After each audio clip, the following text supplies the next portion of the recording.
aqui e no vídeo de hoje eu vou falar sobre Berlim, a série derivada de La Casa de Papel, que estreia no dia 29 na Netflix. Eu já tive a oportunidade de assistir a todos os episódios e por isso esse vídeo aqui é um vídeo sem spoilers, pra falar o que eu achei, se precisa assistir La Casa de Papel, como que tá essa temporada, projeções pro futuro, enfim, tem muita coisa pra gente falar. Mas vocês sabem, lógico, que quando a série estrear, eu volto aqui com mais vídeos pra gente falar sobre essa série. Então, pra não perder nenhum conteúdo do canal, se inscreve e clica no sininho para receber notificação para quando tiver um vídeo novo, que eu sempre trago as novidades dos filmes e das séries aqui para vocês o quanto antes vocês sabem. Aqui na série Berlim, a gente acompanha a época dos seus tempos áureos, antecedente à La Casa de Papel, em que ele não sabia que tinha a doença e que ele estava prestes a morrer. E a gente vai acompanhar ele junto com o seu bando na Cidade do Amor, Paris. Amor é uma temática bem forte aí em Berlim, vamos falar disso aqui. E nesse assalto, eles pretendem roubar 44 milhões em joias em uma só noite. Eu vou começar falando do roubo porque eu sei que é um dos grandes chamarizes desde La Casa de Papel. A gente ficou super impressionado, né, como que foi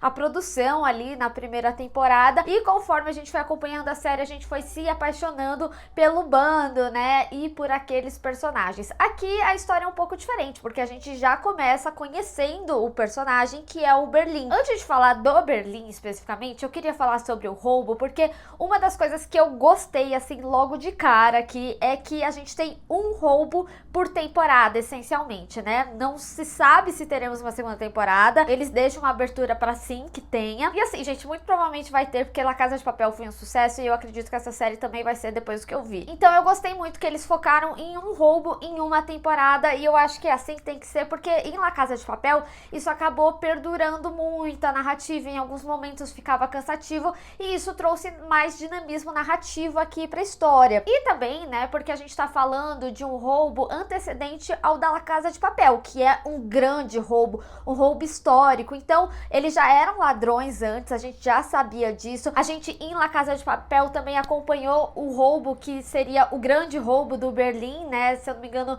parte 4 em diante, já não me lembro mais, me perdoa, que inclusive foi até uma forma da série trazer o personagem de volta, né? A série mesmo viu que eles acabaram tirando o personagem mais carismático. Eu tenho minhas ressalvas com ele, quando eu for falar do Berlim especificamente, eu vou falar porque tem muito a ver com o que a gente acompanha aqui na série também, mas pra mim faz sentido com que a gente veja uns roubos mais simplificados, ainda assim com bastante planejamento, né? Mas nem tudo são grandes roubos, então eu gostei. É focado em uma temporada, vai direto ao ponto, isso foi muito bom pra série e pra temporada como um todo. Agora, justamente por não ser um grande roubo, ser um roubo mais simplificado, em La Casa de Papel, eles tiveram mais cuidado no sentido de ver possibilidades de como o roubo iria acontecer. Aqui a gente vê que é um negócio bem mirabolante, né? Eu particularmente acho, não vi nada assim na internet, ou até mesmo material que a própria Netflix pode ter enviado pra gente, que foi um roubo realmente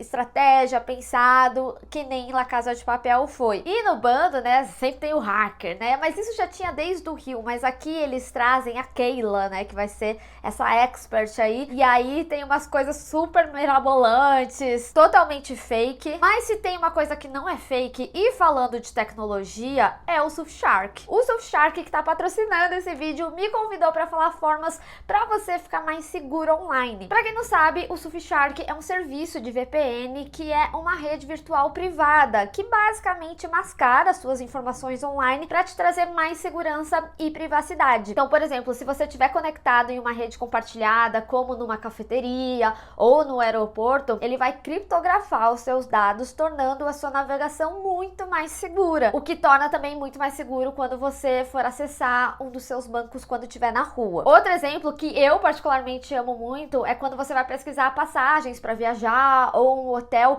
porque dependendo do dispositivo que você estiver fazendo a sua busca ou até mesmo da sua localização, os preços podem mudar. Obviamente, com o meu cupom Croiser você tem um desconto especial de final de ano e 6 meses grátis, e além disso você tem 30 dias para utilizar o serviço, e caso você não goste, o Surfshark devolve o seu dinheiro. Agora todo mundo sabe como ficar bem protegido e com tecnologia de verdade. Então sim, aqui na série a gente tem coisas mais mirabolantes, é mais fantasioso. Não que La Casa de Papel fosse, né, tão realístico. Mas por outro lado, tem uma coisa que eu gostei e muito, até por ser antecedente à história do que a gente acompanhou. A gente vê mais erros assim, que pode trazer complicações muito sérias para os personagens. Eu achei muito legal, porque lá em La Casa de Papel, a gente via que os erros eram mais em situações que fugia do controle deles. Então, por exemplo, alguém que estava ali sequestrado na Casa da Moeda agia de uma forma, tipo o Arthurito, sabe? E aí eles ficavam confusos de como eles deveriam agir, já que eles não queriam matar ninguém, etc.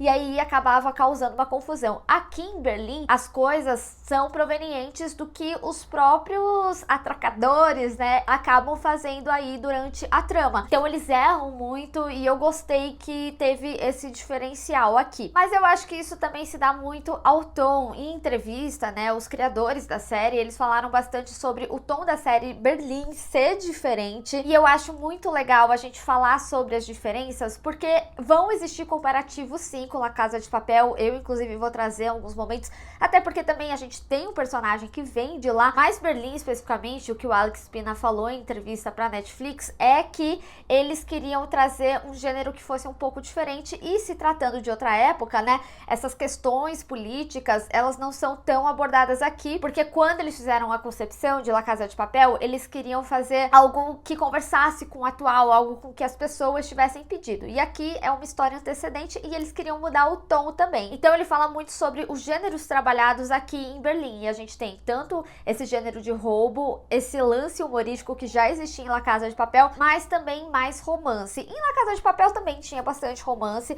Ele fala bastante sobre como foi trabalhar esses 3 gêneros, que é bastante difícil, principalmente quando se trata de humor, né? Porque se tendenciar demais pro humor, aí a parte mais séria não fica tão séria. Eu acho que o Berlim, ele completa bastante essa tríplice de gêneros aí, porque eles têm um ator extremamente carismático, né? E não é à toa que teve sua série spin-off, fez um sucesso desde La Casa de Papel, né? E aí eu já vou puxar esse gancho pra falar um pouco sobre essas comparações com La Casa de Papel. E uma pergunta que eu sei que vocês sempre fazem quando essas séries existem: eu preciso assistir La Casa de Papel pra assistir Berlim? Não, fica tranquilo, até porque é uma história antecedente. O que a gente vê aqui é mais, por exemplo, algumas referências de fala, easter eggzinho pra quem acompanhou, mas nada que mude na narrativa ou que você precisa entender de onde ele conheceu o professor, que sei lá o que. Não precisa disso. E também algumas participações que a gente vê aí na série, que eu achei sensacional. No vídeo com spoilers eu falo mais sobre essas participações. E dá pra ver também que eles utilizaram o que aconteceu de melhor em La Casa de Papel pra cá. Eles transportaram isso. Então tudo que deu certo lá, seja no carisma dos personagens, até mesmo no bando, por exemplo, a gente tem a Cameron, que ela é tipo a nova Tóquio. Mas tem sim suas diferenças, mas eu acho que o comparativo vai existir quando as pessoas assistirem. Então eles trouxeram elementos que deram muito certo em La Casa de Papel, mas também trouxeram originalidade aqui pra série. Até porque eu senti, gente, que a produção elevou muito. Tem cenas que são assim surpreendentes, sabe, tipo aquelas cenas, vai, que nem a Tóquio entrando de moto na Casa da Moeda de novo. Tem essas coisas aqui de uma forma, digamos assim, até mais simplificada, mas ao mesmo tempo mais engrandecida. Eu acho que quando vocês assistirem vão entender essa descrição, mas eu fiquei realmente muito surpresa de como algumas cenas elas foram feitas. Tem esses momentos, né, grandiosos aqui, e para uma temporada tem até mais momentos do que La Casa de Papel teve, assim, refletindo. E também, outro aspecto que eles falaram nessa entrevista é que eles trabalharam a estética diferente. Então você vai ver que, por exemplo, o vermelho não é a cor mais forte, a azul é a cor mais quente, tô brincando. Mas realmente o azul acaba vindo mais pra cá, sabe? Então eles trabalharam uma estética diferente e a forma de gravação também. Então a gente tem essa percepção, até nesse ganho de produção que eu falo, é até mesmo na gravação. E a gente via, né, que La Casa de Papel, pelo menos nas últimas temporadas ali, quando a Netflix injetou dinheiro e tudo mais, o negócio realmente estava ficando mais engrandecido. Quer dizer que Berlim é mais grandioso que La Casa de Papel? Não. Eu acho que tem questões mais pontuais que eles trabalham com grandiosidade. Eles ousam mais em algumas cenas, mas em questão de grandiosidade eu acho que La Casa de Papel ainda é mais. E, né, também a abertura, abertura, lembra que eu falei que eles trazem elementos que deram certo? A abertura também é uma abertura cantada, é muito legal como ela é feita, tem a mesma essência, vamos falar dessa forma, é diferente, mas tem a mesma essência. E falando em essência, agora vamos falar sobre os personagens, como eles são trabalhados aqui, essa história que a gente vai acompanhar. Gente, o Berlim, eu tenho ressalvas com ele, porque, pelo que a gente tinha visto lá na primeira temporada, né, ele era um estuprador. Só que o que aconteceu? Eles pegaram um ator que era extremamente carismático, ainda assim conquistou muitas pessoas, e que nem eu tinha falado, né, deu pra ver que eles ficaram arrependidos de ter matado o personagem porque ele fez muito sucesso, e por isso eles retomaram ali com o plano do Berlim, pra pelo menos ele retornar ali em flashback, e nesse flashback eles já tinham trazido um Berlim mais diferente, com essa narrativa de amor, né, por causa da Tatiana. Lembra? Nossa, a gente tinha feito várias teorias sobre a Tatiana aqui no canal e não concretizou, enfim. E eles começaram a abordar mais a relação do Berlim, né, inclusive com o filho dele. E devo dizer pra vocês, quando o spin-off ele foi anunciado, eu fiquei bastante curiosa se eles iam abordar esse romance anterior, né, com a Tatiana, que ela se envolvia em algumas coisas, e também a relação com esse filho, né. E acaba que aqui na série isso não acontece, pelo menos não por enquanto. Talvez se eles sentirem que o público quer mais dessa história, eles vão trazer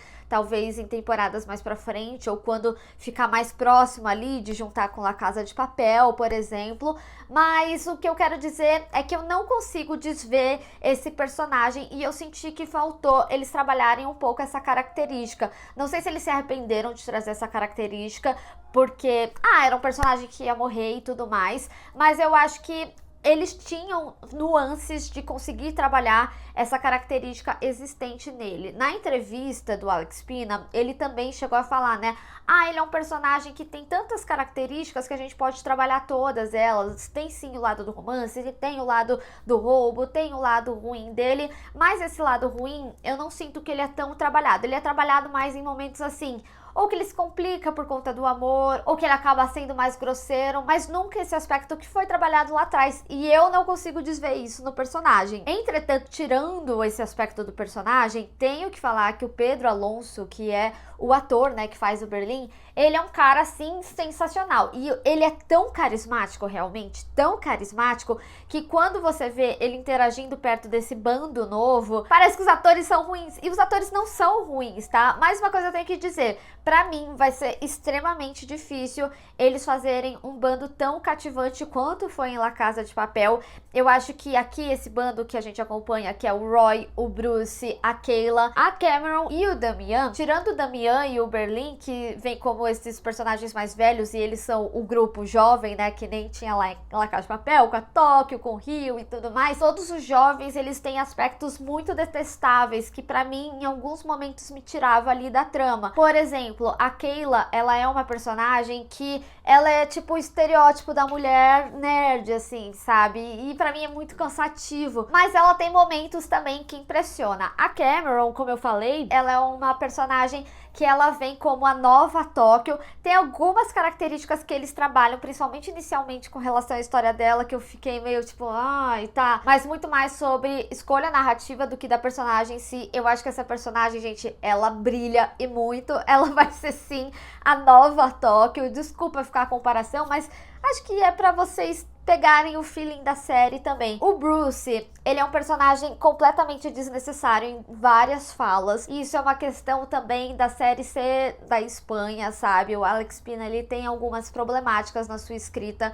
que desde La Casa de Papel é um aspecto que pra mim, no momento que eu vi, eu não consegui mais desver. E o Roy, ele é um personagem legal, mas também irritante em alguns momentos. Enfim, e o Damian, ele vem meio quase como um substituto do professor, mas não que ele é o genial do grupo e tudo mais. Inclusive, ele é um professor, mas ele é meio que a maior seriedade aí do grupo, porque ia precisar, porque no final das contas o Berlim também, ele é bem irresponsável e tudo mais. Eles trazem sim um bando que a gente consegue se cativar, mas eu acho que tem também pontos negativos que em alguns momentos me fizeram não gostar tanto de acompanhar a série. E aí, retornando aqui pro Berlim, então ver essa interação do Pedro Alonso com eles e o cara extremamente carismático, você fica, cara, assim, vai ser impossível eles reproduzirem isso, mas são bons atores, são bons personagens, mesmo que eu tenha algumas ressalvas. E eu digo isso também porque no momento que a gente vê participações aqui na trama, também são gritantes esses momentos. Você fala assim, caraca, são personagens que dominam simplesmente, sabe? É lógico, talvez seja porque a gente já tenha eles conquistados ali, sabe? Cativos pelo público, e aqui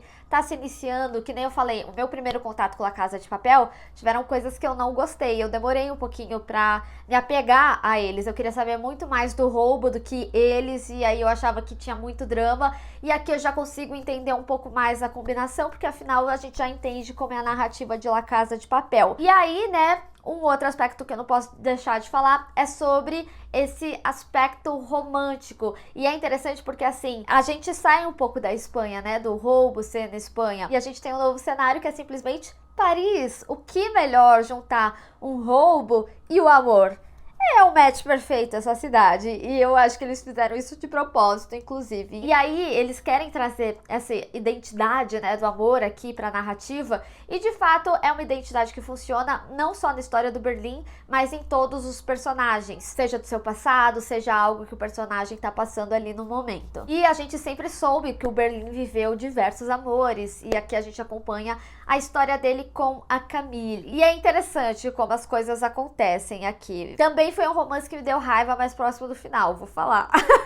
E aí, juntando tudo isso que eu tô falando, do roubo, do amor, das características dos personagens e tudo mais, a gente tem um bom humor. Gente, é um humor que eu particularmente gosto. Às vezes extravasa um pouquinho, mas eu acho que tanto La Casa de Papel quanto essa série nova, Berlim, a proposta deles é ser essa série aconchegante, sabe? Que nem eu falei, o roubo aqui é mais mirabolante, talvez algo muito similar ao que é Lupin, por exemplo, sabe? Então, é uma série que vai sim cativar o público geral, assim como La Casa de Papel cativou. Eu sei que muitas pessoas estavam assim, gente, essa série não acaba nunca, pelo amor de Deus. Mas eu acho que também o fato dessa narrativa ser um assalto por temporada, se tiver outras temporadas, né, é um negócio que facilitou também, trouxe um dinamismo legal. Mas preciso dizer também, tem alguns aspectos narrativos, como passagem de tempo, que eu achei um pouco confuso, porque eles falavam assim, ah, eu vou embora amanhã, e aí parecia que o personagem tinha passado uma semana em Paris, sabe? Mas são falhas que já acontecia, falhas de escrita mesmo do próprio Alex Pina, vamos conversar aqui. Mas pra mim o saldo final ele é super positivo, realmente é uma série muito gostosinha, eu matei muito rápido assim, e eu acho que quem gostava de La Casa de Papel vai gostar muito aqui de Berlim. Quem é novo,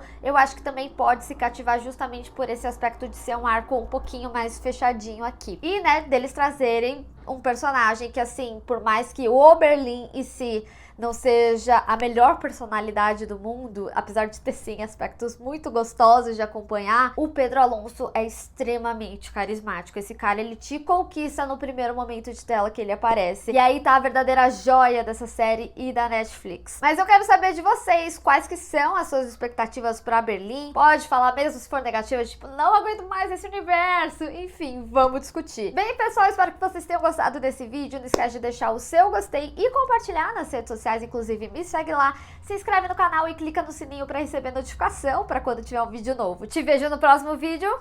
Tchau!